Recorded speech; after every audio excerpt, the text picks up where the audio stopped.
ఉపాసన కొనిదెల, మెహరీన్, ప్రియాంక చోప్రా ఇలా చాలా మంది సెలబ్రిటీస్ వాళ్ళ ఎగ్స్ ని ఫ్రీజ్ చేపించుకున్నారు. ఎగ్స్ ని ఫ్రీజ్ చేపించుకోవడం అంటే రీసెంట్ గా జరిగిన ఈ ఎగ్జాంపుల్ తో మీకు సింపుల్ గా అర్థమవుతుంది. మ్యాటర్ ఏంటంటే ఈ పిల్లాడు పుట్టింది జూలై 26, 2025. కానీ 1994లోనే ఈ పిల్లాడి వాళ్ళ అమ్మ తన ఎగ్స్ ని ఫ్రీజ్ చేపించుకుంది. దాదాపు 30 ఏళ్ల తర్వాత, అంటే ఇప్పుడు 2025లో లాన్సీ అండ్ టిమ్ పేర్స్ అనే దంపతులు వాళ్లకు పిల్లలు లేరని హాస్పిటల్ కి వెళ్లారు.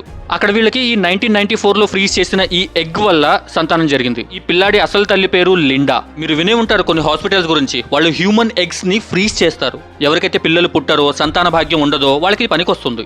లేదా ఇప్పుడు మాకు పిల్లలు వద్దు, ఫ్యూచర్ లో కొన్ని సంవత్సరాల తర్వాత మాకు పిల్లలు కావాలి అనుకునే వాళ్ళకి కూడా ఈ ప్రాసెస్ పనికొస్తుంది. నార్మల్ గా ఒక తల్లి ఎగ్స్ ని -196 degrees లో ఫ్రీజ్ చేసి ఆ టెంపరేచర్ ని అలాగే మెయింటైన్ చేస్తే 100 ఏళ్ల తర్వాత అయినా సరే ఆ ఎగ్స్ కి ప్రాణం పోయొచ్చు. ఇలా ఫ్రీ చేపించుకున్న లిస్ట్ లో మన సెలబ్రిటీస్ కూడా ఉన్నారు. వీళ్ళేంటంటే ప్రస్తుతం ఇప్పుడు మాకు పిల్లలు వద్దు, మేము పిల్లల్ని కనడానికి రెడీగా లేము, కానీ మేము మెంటల్ గా, ఫైనాన్షియల్ గా స్ట్రాంగ్ అయ్యాక మాకు ఫ్యూచర్ లో పిల్లలు కావాలి అని అనుకున్నారు. మరి ఆ టైంలో నార్మల్ గా పిల్లలు పుట్టాలంటే కొంచెం కష్టంగానే ఉంటుంది కదా. సో ఈ ఫ్రోజన్ ఎగ్ ప్రాసెస్ అనేది పనికొస్తుంది.